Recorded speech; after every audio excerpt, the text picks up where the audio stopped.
विजयादशमीनिमित्त हा जो प्रतिवर्षी मेळावा होतो, या मेळाव्याचे अध्यक्ष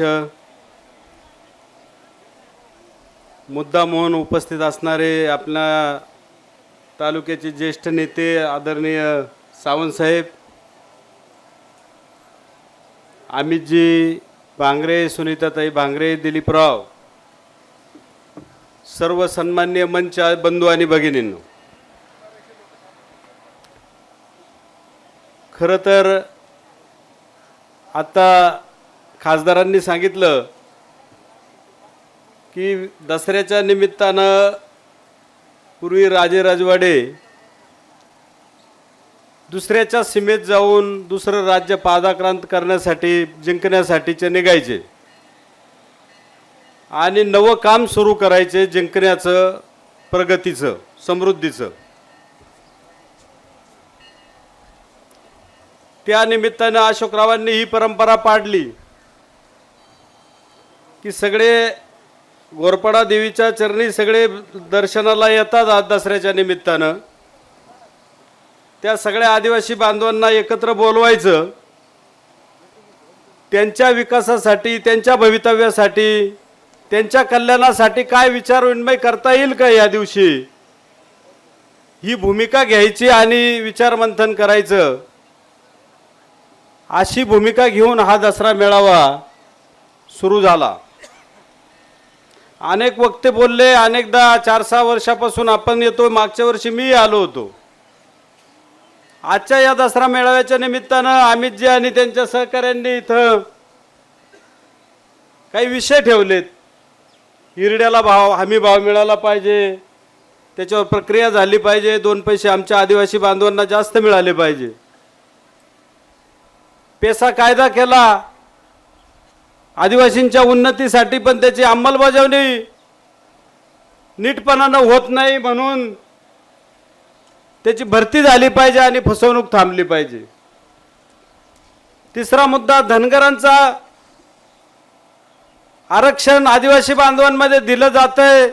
राज्य सरकारवर त्याच्यावर पावलं उचलली जात आहेत आणि राज्यातला आदिवासी बांधव अस्थिर आहे. धनगर आणि आदिवासी बांधवांमध्ये भांडण चालू आहे. हाही विषय ऐरणीवर आहे आणि तो विषय चर्चेसाठी ठेवलाय. 9% बजेट शरद पवार साहेबांनी 25-30 वर्षापूर्वी आदिवासींसाठी दिलं होतं. आदिवासी मंत्र्याला दुसऱ्या मंत्र्याकडे जायची गरज ठेवली नव्हती. आदिवासी बांधवांसाठी योजना तयार करून त्याच्यावर राज्याचे पैसे खर्च करायला अधिकार दिला होता. त्या बजेटमधले पैसे अन्य ठिकाणी वापरले जातात, हाही विषय ठेवलाय. आमच्या आदिवासी बांधवांना इथं जमीन कमी आहे, वन उत्पन्नावर चरितार्थ चालवावा लागतो, पोट भरावा लागतं आणि म्हणून बदलत्या काळानुसार लोक जर पर्यटनासाठी येत असतील आणि पर्यटनाच्या माध्यमातून आमचे मुलाबाळांचे उद्योगधंदे फुलणार असतील तर हा पर्यटन तालुका झाला पाहिजे. अशा प्रकारचे विषय चर्चेला आजच्या या आदिवासी मेळाव्याच्या निमित्तानं आपणासमोर ठेवले. आपण बघतोय की एका बाजूने कोटीच्या कोटी उड्डाणं आपण तालुक्यामध्ये ऐकतोय. 9% बजेट आपल्याला दिलंय, परंतु त्या बजेटमधले पैसे बाजूला जात आहेत, त्याच्यावर कुठं विचार होत नाही. आता अगोदरच्या वक्त्यांनी सांगितलं, आमच्या एखाद्या आदिवासी भगिनीला साप चावला तर तिला जीव गमवावा लागतो किंवा भांडकुळींचं हॉस्पिटल अकोल्याला पाहावं लागतंय. म्हणजे आरोग्याच्या दृष्टीनं बोंबाबोंब, शिक्षणाच्या दृष्टीनं बोंबाबोंब. मध्ये मी पंढरदऱ्याच्या जलपूजनाला आलो होतो. आमच्या इथे महाराजांनी सांगितलं 7-8 गावं जे आजूबाजूचे त्यांना पिण्याचं पाणीच नाहीये. 1925 साली ब्रिटिशांनी धरण बांधलं. गेली 50-75 वर्ष आम्ही पाण्यासाठी पाणी पाहतोय. आजूबाजूने पावसाळ्यामध्ये सगळं पाणीच पाणी आमच्या घरादारांमध्ये, परंतु आता दिवाळीनंतर आम्हाला प्यायला पाणी नाही, अशा प्रकारची स्थिती. आणि मग हे सगळं आमच्या हिरड्याला भाव नाही, आमचं पैसे चाललेत आणि मग तुम्ही सांगताय आम्ही इतके कोटी रुपये आणले, तितकं आमकं केलं. आणि मग हे सगळे प्रश्न वीज शेजारी तयार होते आणि आम्हाला वीज नाही, हे आमच्या आदिवासी बांधवांचे प्रश्न जसेच्या तसे प्रलंबित आहेत आणि याच्यावर विचारविनिमय व्हावा म्हणून खरा तर हा आदिवासी मेळावा. मग हे सगळे कोटी रुपये आलेत, ते कशासाठी आलेत, कुठं खर्च होत आहेत आपण सगळे बघतोय. जिथून जुने रस्त्यांवर कुठंतरी डांबर टाकायचं, कुठंतरी कॉन्क्रीट करायचं, एखादी इमारत बांधायची आणि त्याच्यामधून ते काम करणाऱ्यांना पैसे मिळतात, राज्यकर्त्यांना पैसे मिळतात, हे आपल्या सर्वांना माहिती आहे. आणि मग हे पैसे मिळवण्याचा सोपा मार्ग म्हणून खरे विकासाचे आदिवासी बांधवांचे किंवा बिगर आदिवासी बांधवांचे प्रश्न असतील हे सगळे बाजूला टाकून द्यायचे, फक्त एक कल्ली मार्ग धरायचा, अशा प्रकारचा खोटा विकास या तालुक्यामध्ये सध्या चालू दिसतोय. आपण सत्तेमध्ये आहात. मध्ये मध्ये मी ऐकत होतो अमितजी, तालिकेवर काही लोक सभागृह चालवण्यासाठी अध्यक्ष व उपाध्यक्ष जर नसले तर तालिकेवर 8-10 लोकांचे नाव घेतले जातात. 5 वर्ष सभागृहात बदल्यावर आपल्या गड्याला त्याला तालिकेवरचा माणूस म्हणतात का तालिका अध्यक्ष म्हणतात तेच कळालं नाही. हा गडी कधी सभागृहात बसतोय का नाही तेच मला काही कळत नाही. मग तुम्ही तालिकेवर होते, सगळीकडे होते, हे सगळं तुम्ही पाहिलंय. अरे तुम्हाला जर एवढा अधिकार तुम्ही म्हणता प्राप्त झाला होता आमच्या आदिवासी बांधवांना बनवता तुम्ही, कमी फार मोठ्या पदावर जाऊन बसलो, एकदा दोनदा वर कुठंतरी बसले सभागृह चालवायला 5-10 मिनिटं तुम्ही. राघोजी भांगरेंचं राया ठाकूरचं नाव घेतल्याशिवाय तुमचं कोणतं भाषण होत नाही. राघोजी भांगरे ज्या देवगावामध्ये आला त्यांचा कार्यकाळ झाला, त्यांच्या कर्मभूमी जन्मभूमीमध्ये त्यांचं स्मारक सिन्नर तालुक्यामध्ये जातं. तिकडचा आमदार पाठपुरावा करतो, 100-150 कोटी रुपये तिकडे मिळत आहेत. तुम्हाला घोषणा सभागृहात झाली, अर्थमंत्र्यांनी बजेट वाचून दाखवलं तरी कळत नाही. एवढा अडाणीपणा तुमचा. राघोजी भांगरे कुठं, त्यांचं स्मारक कुठं होतंय, तुम्ही काय फक्त राघोजी भांगरे भाषणापुरतच ठेवले काय? आदिवासींचा विकास म्हणजे काय? मत मागण्याकरता राघोजी भांगरे आणि राया ठाकूर काय? त्यांच्या वारसांना ज्यांच्यासाठी त्यांनी लढाई केली ब्रिटिशांच्या विरुद्ध, कोणती तडजोड केली नाही.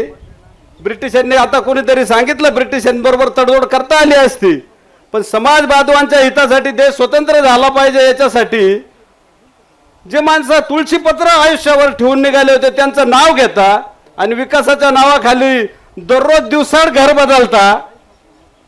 हा राया ठाकूर आणि राघोजी भांगरेंच्या विचाराची आपली प्रतारणा आहे. हा राया ठाकूर आणि राघोजी भांगरेंचा विचार तुम्ही त्याला मुठमाती देऊन टाकली आणि आमच्या तालुक्याचा स्वाभिमान तुम्ही घालवला. बरं, स्वाभिमान घालवल्यावर आमचं काही भलं होतंय का? हा जर प्रश्न पाहिला तर हे सगळे प्रश्न, हिरड्याच्या प्रश्नावर तुम्ही काही बोलत नाही. एखादं भाषण करताना ती क्लिप व्हायरल करता, प्रश्न तसाच लागला का? आमच्या बांधवाच्या पदरात काहीतरी पडलंय का? हा प्रश्न महत्वाचा आहे. त्याच्यामध्ये काही नाही, हिरड्यात काही नाही, आमचं बजेट बाजूला चाललंय, पेसा भरतीमध्ये काही नाही, धनगरांचं आरक्षण आमच्या आदिवासी बांधवांमध्ये चाललं आणि तुम्ही त्या जाळ्यांवर उड्या मारता. तुम्हाला माहिती आहे नाही मारल्या का? त्यांच्या सहकार्यांनी मारल्या, सगळ्यांनी मिळून नाटक केलं. ते आपण नाटक करतात ना आपले लोक एकत्र येऊन. अरे त्या जाळ्या त्यांनी बांधलेल्या आहेत, लोकांनी आत्महत्या करू नये म्हणून बांधलेल्या, त्या जाळ्यांवर उड्या मारून आपली दिशाभूल करता येते. आणि तुम्ही काय 5 वर्ष झोपा काढीत होते का? आता शेवटला उड्या मारायला लागले. शेवटला आम्ही सह्याद्री अतिथीगृहावर मुख्यमंत्र्याची भेट घ्यायला बसलेले. तुमच्या मतावर प्रतारणा करून, तुम्ही गद्दारी करून तुम्ही तो मुख्यमंत्री निवडलेला आहे. तोच तुम्हाला 4-4 तास भेटायला देत नाही, वेळ देत नाही आणि त्याचं पण भांडवल करून मत मागायला बघताय तुम्ही. अशा प्रकारची चुकीची गोष्ट आपल्या हातून घडली. मागच्या पाळीला अजित नवले साहेब इथं होते. मी त्यांना म्हटलं का तालुक्यातले जे जाणकार लोक असतात, ज्यांना थोडी समज असते, लोक हे ज्याच्या त्याच्या कामामध्ये प्रपंचामध्ये मग्न असतात. कोणी शेतीचं काम करतं, कोण ते माल जमा करतं, कोण काय करतं, कोण दुधाचा धंदा करतं. त्या सगळ्यांना राजकारण आणि नेतृत्व कोणी करावं हे सगळ्या गोष्टी लगेच समजत नसतात. परंतु तालुक्यातले जे वेगवेगळ्या पक्षांचं काम करणारे, सामाजिक काम करणारे जे विचारी लोक असतात, त्यांनी समाजापुढे एक चांगली गोष्ट द्यावा लागते की जेणेकरून आपल्या तालुक्याचा विकास, आपल्या मतदारसंघाचा विकास मुंबईला जाऊन कोणता माणूस करू शकेल, त्याच्याकडे ते ज्ञान आहे का, त्याच्याकडे ती जाणीव आहे का, त्याच्याकडे ती कुवत आहे का हे सगळं पाहावं लागतं आणि ते द्यावं लागतं. आपल्याला मागच्या पाळीला राग आला होता पिचडांचा आणि त्या रागाच्या भरामध्ये आपण हे प्रॉडक्ट दिलं. मी मागे अजित नवलेंना म्हटलो का डॉक्टर तुमच्यासारख्या जाणकार लोकांची ही जबाबदारी होती तेव्हा मी तालुक्यात नव्हतो, परंतु तुम्ही प्रॉडक्ट आपण चुकीचं लोकांच्या माथी मारलं आणि त्याचा परिणाम आता सगळा तालुका आणि मतदारसंघ भोगतोय असं आपल्याला सगळ्यांना दिसतंय. जो माणूस वर्गणी काढून लोकांच्या पंक्तीमध्ये जीवन दिवस काढीत होता तो आता कोणत्या पद्धतीनं वागतोय तुम्ही बघा ना. रोज 200 गाड्या आणि काय, अरे आमच्या हिरड्याला भाव द्या, आमच्या भगिनीला तुमच्या गाडीची गरज नाही, आमच्या भाड्याच्या पैशाने तिला घाटन देवीला जाता यायला पाहिजे, आमच्या पैसा भरती करा, तिच्या पोराला नोकरी लागली म्हणजे तिच्या पैशाने तो घाटन देवीला जाईल, आमच्या आदिवासींच्या आरक्षणाला धक्का लावू नका म्हणजे त्यांचं शिक्षणामध्ये असेल नाही तर नोकरीमध्ये असेल ते काम होईल म्हणजे तुमच्या पैशाचे त्याला घाटन देवीला जाण्यासाठी पैसे लागणार नाही. तुमच्याकडे काहीच पैसे नव्हते, तुम्ही राजा हरिश्चंद्राच्या नगरीतले सच्चा माणूस मागच्या पाळीला वर्गणी काढून हे करीत होता. त्याच्या अगोदर ते लांब ते मास्तर रिटायर्ड प्री मॅच्युअर रिटायरमेंट घेऊन आमच्या तिथं होते, त्यांची आर्थिक स्थिती काय होती माहीत आहे. पण रोज 200-300 गाड्या भरून द्यायला पैसे तुमच्याकडे मग आले कुठून? तुम्ही तर सगळं सच्चं काम केलंय, मग हे पैसे आले कुठून? याचा अर्थ आमच्या आदिवासींच्या पैशाच्या तिजोरीला हात घातला, आमच्या आदिवासींचा रस्ता नीट झाला नाही, आमच्या आदिवासी बांधवांचा इमारत नीट झाली नाही, त्या कॉन्ट्रॅक्टरची सलगी करून तुमच्या हातात पैसे आलेत आणि त्या पैशाचा विनियोग तुम्ही आम्हाला लाचार बनवण्यासाठी करू नका. आमचा आदिवासी बांधव हा राघोजी ठाकरेंचा वंशज आहे, आमचा आदिवासी राघोजी भांगरेंचा वंशज आहे, राया ठाकूरांचा वंशज आहे. त्याला ही लाचारी त्यांनी ब्रिटिशांसमोर केली नाही. तुम्ही तर 5 वर्षासाठी निवडून दिलेल्या माणसासमोर तर निश्चितपणाने करणार नाही असं मला वाटतंय. आपल्याला काय, आपण इकडं आमचे सावंत साहेब कायम सांगतात ज्या वेळेला ब्रिटिशांच्या विरुद्ध जे स्वातंत्र्य सैनिक काम करीत होते आणि तिकडून ते पळून इकडे येत होते, आमचा आदिवासी बांधव त्यांच्या चटणीतली चटणी, मिरचीतली मिरची आणि भाकरीतली भाकरीचा तुकडा काढून त्यांना वर्ष इथं पोहोचत होतं. त्यांच्या अंगा खांद्यावर हे सगळे स्वातंत्र्य सैनिक इथं पोहोचले. त्यांनी ते कुठं कोणाकडे ब्रिटिशांकडे मागायला गेले होते का? असा हा आमचा स्वाभिमानी माणूस. या स्वाभिमानी माणसाला तुम्ही लाचार. ते मागे एकदा आमच्या गावात सुरेबान वाढणे आले होते, भाजप पक्षाचे ते राज्याचे अध्यक्ष होते आणि त्यांनी भाषणात असं सांगितलं की आमच्याकडं श्रीरामपूर कोपरगावला सुबत्ता फार आली पण आम्ही आमचे मेंदू गहाण टाकलेत, परंतु तुमच्या अकोला तालुक्यामध्ये सुबत्ता तुलनेने कमी असली तरी तुमचे मेंदू अजून शाबूत आहेत, तुमचा स्वाभिमान अजून शाबूत आहेत असं आमच्या कोथरूडमध्ये त्यांनी भाषण केलं होतं. मित्र, आपल्याला पुन्हा एकदा आता हे दाखवून द्यायची वेळ आली की आमच्याकडे सुबत्ता नसली, आमच्याकडे बाकीचे समृद्धी नसली तरी आमचा स्वाभिमान आणि आमचे मेंदू शाबूत आहेत. आमच्याच खाल्लेल्या पैशावर आम्हाला कोणी जर लाचार बनवत असेल तर आम्ही ते होणार नाही आणि आम्ही तुम्हाला तुमचा रस्ता दाखवल्याशिवाय राहणार नाही.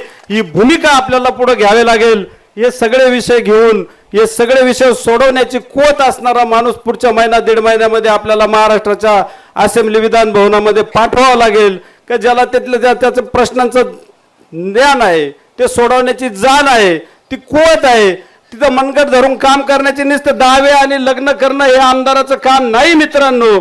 तिथं सभागृहामध्ये बसून मंत्रालयात बसून प्रश्न धसास लावण्याचं काम आहे. हा माणूस दिवसभर सुद्धा तिथं थांबत नाही, रोज इकडे फिरतो. आपल्याला वाटतं आपला आमदार आपल्या लग्नात आहे ना आमदार आपल्या माहितीत आहे. हे काम आमदाराचं नाही, हे आपल्या भाऊबंधांचं आपल्या सोयऱ्याधाऱ्यांचं काम आहे. आमदाराचं काम आपले प्रश्न सोडवायचं काम आहे. नाही तर हे सगळे पैसे परत आपण मागे राहिलेलो लोक आहोत, डोंगराळ भागात आदिवासी भागात राहणारे आपण सगळे माणसं, हे खालचे लोक परत पुण्या मुंबईला बसून हे सगळा निधी घेऊन जातील. अडाणी माणसं तिथं राहिले तर आपल्याला लग्न आणि कार्यातच आपण खुश राहू आणि सगळी तिजोरी आपली तिकडे परत खाली जाईल. आपलं पाणी जसं खाली जातंय तसंच सगळं जाईल. हे सगळं होऊ नये, अनेक प्रश्नांवर बोलता येईल. म्हणून आपल्याला एखादा जाणकार माणूस ज्याला 5-25 वर्षाचं तालुक्याचं नियोजन करता येईल, प्रश्न समजून घेऊन पुढच्या 10-20 वर्षात ते कशा पद्धतीने सोडवायचे ही भूमिका ज्या माणसाला घेता येईल असा माणूस आपल्याला या निमित्ताने पुढच्या दीड महिन्यामध्ये असेंब्लीमध्ये पाठवावं लागेल आणि ती भूमिका आपण सगळे बजवाल अशी अपेक्षा धरतो. शरद पवार साहेबांचं, महाविकास आघाडीचं, उद्धव ठाकरे साहेबांचं आणि राहुल गांधींच्या नेतृत्वाखालच्या काँग्रेसचं सरकार येणार आहे. 180 पेक्षा जास्त जागा येणार आहेत. हे आपण सगळ्या चॅनलमधून ऐकताय, वाचताय पेपरमधून. आणि त्यांचा विचार घेऊन सुनीताताई भांगरेंनी आणि अमित भांगरेंनी गेले वर्ष दीड वर्ष हा तालुका पिंजून काढला. आपण बघितलं अकोल्याला मोठी सभा झाली, त्याच्यानंतर आमच्या कुतुळला त्याच्याही पेक्षा मोठी सभा नवले साहेब झाली अतिशय. आणि इथं कोणी भाड्याने आणलेले लोक नव्हते आमच्या कुतुळच्या सभेमध्ये आणि अकोल्याच्या सभेमध्ये. इकडं मी ऐकतोय आता का सकाळी अकोल्याला आल्यावर ते ठाणगाव पाडळीचे लोक येतात, तिकडून खालचे संगमनेरकडचे पण लोक येत आहेत. अरे हे आमचे नेमके पैसे गेलेत कुठं? आता हा विकास कोणाचा झालाय तेच कळना. भाड्याने आमच्याकडे काय माणसं कमी आहेत का? भाड्याने लोक आणायची आपल्याला सभेला पाळी आली. अजित दादा या तालुक्यात तुम्हाला किती किंमत होती, आता तुम्हाला तुमच्या सभेंना जर आम्हाला आता भाडोत्री गाड्या करून माणसं आणावं लागले तर आता आम्हाला मूळ माणसांना जागा होऊन आपल्याला पुढच्या महिना दीड महिन्यामध्ये काम करावं लागेल. आणि म्हणून शरद पवार साहेब जो उमेदवार देतील, अमित भांगरेंसारखा तरुण माणूस आता इथं आपल्याकडं नेतृत्व करायला पुढे आलेला आहे. आपण सगळ्यांनी ही भूमिका बजवावी आणि इथून पुढच्या कालखंडामध्ये आपण जे विकासाचे उलटे चक्र फिरलेत, चुकीच्या पद्धतीने विकास चाललाय, तो पुन्हा ट्रॅकवर आणण्यासाठी, पुन्हा लाईनवर आणण्यासाठी कटिबद्ध व्हावं. बाकीच्या कोणत्याही आमिषाला आपण बळी पडू नये अशा प्रकारची विनंती करतो. आपण सर्वांना आवाहन करतो आणि थांबतो. धन्यवाद. साई दृष्टी नेत्रसेवा चष्माघर अकोले शहरातील सर्व अत्याधुनिक सुविधा उपलब्ध असलेले एकमेव अद्ययावत शोरूम म्हणजेच साई दृष्टी नेत्रसेवा चष्माघर. आमच्याकडे Titan, Fast Track, Puma, Oakley, Velocity, CK, Rayban, ID, Vogue, Police, Stepper, Scott, Carrera, Tommy Hilfiger, Killer, Crizal, Zeiss, Prime, Bronzer, Yash, Bausch and Lomb, Johnson and Johnson, Alcon आदी कंपन्यांच्या फ्रेम्स, सनग्लासेस, लेन्सेस व contact lenses योग्य दरात उपलब्ध. तसेच Titan company लेन्सेसचे एकमेव अधिकृत विक्रेते. आता अकोल्यात प्रथमच ऑटो मशीनद्वारे चष्म्याची रोबोटिक फिटिंग. प्रोग्रेसिव्ह चष्म्यासाठी डोळ्यांचे व चष्म्याचे अचूक मोजमाप करण्यासाठी जाईस कंपनीचे सॉफ्टवेअर असलेला ॲपल कंपनीचा टॅब. तज्ञ ऑप्टोमेट्रिस्ट कडून कॉम्प्युटरद्वारे डोळ्यांची मोफत तपासणी, डोळ्यांची मायक्रोस्कोपिक तपासणी, काच बिंदूचे अचूक निदान करण्यासाठी डिजिटल टोनोपेनद्वारे डोळ्यांचे इंट्राऑक्युलर प्रेशर मोजणे, पॅकीमीटरद्वारे बुबुळाची जाडी मोजणे, कॉन्टॅक्ट लेन्सेसच्या अचूकतेसाठी कॅरेटोमीटरद्वारे बुबुळाचं मोजमाप करणे आदी अत्याधुनिक सुविधा उपलब्ध असलेले अकोले शहरातील एकमेव चष्माघर. आपल्या अनमोल डोळ्यांच्या समस्येसाठी बिर्ला आय हॉस्पिटल नाशिक यांच्या माध्यमातून तज्ञ डॉक्टर दर गुरुवारी सकाळी 10:30 ते 3:30 पर्यंत साई दृष्टी नेत्रसेवा चष्माघर इथे उपलब्ध राहतील. आमचा पत्ता साई दृष्टी नेत्रसेवा चष्माघर, अकोले बस स्थानकाच्या मागील बाजूस, जय महाराष्ट्र हॉटेलच्या पाठीमागे, अकोले, तालुका अकोले, जिल्हा अहमदनगर. संपर्क 91 36 52 93 93.